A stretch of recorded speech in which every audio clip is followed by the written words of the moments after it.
Chamberlain, thank you so much for joining us on this Yes, sir. Keeping Pace podcast.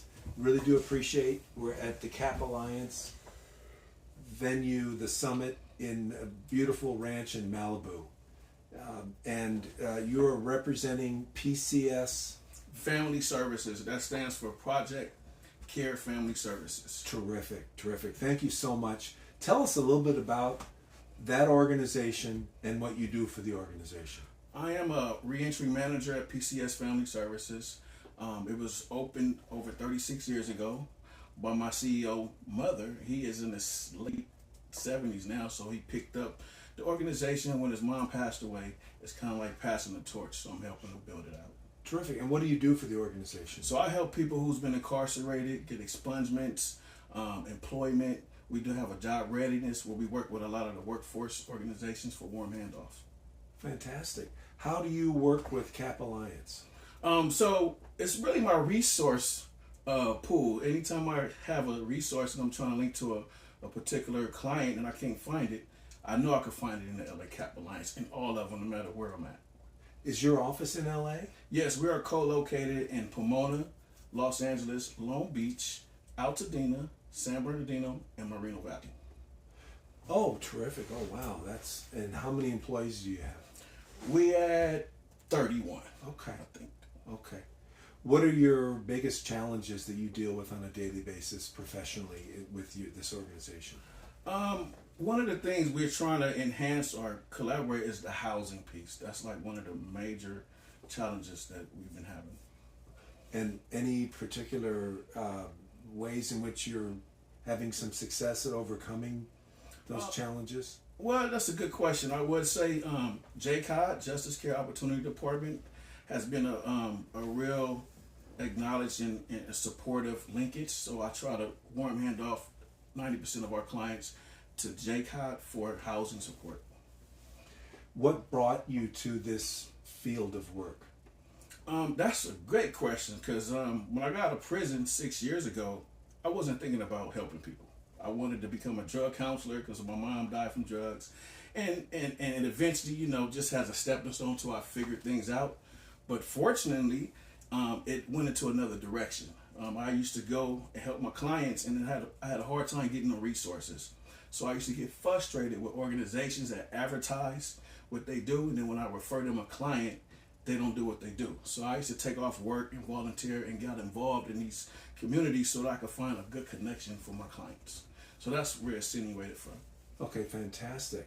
And how long have you been with this organization? I've been with this particular organization 2.5 years. Okay.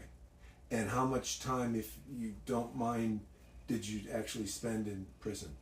So I started off in the youth authority very young at 14. I ended up going for a gang murder.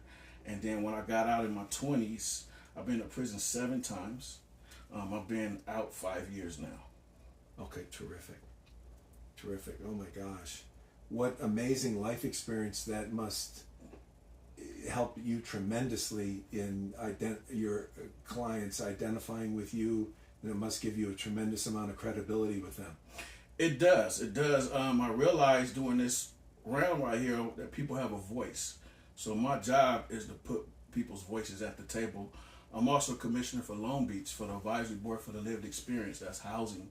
And I also sit as the chair for the Office of Diversion and Reentry, representing the 2nd District Supervisor Mitchell. Terrific. Please tell the audience again the name of your company, the full name. Okay, that's PCS, stands for Project Caring Services Family. So it's PCS Family, Project Caring Services. Terrific, terrific. Well, let me ask you this question.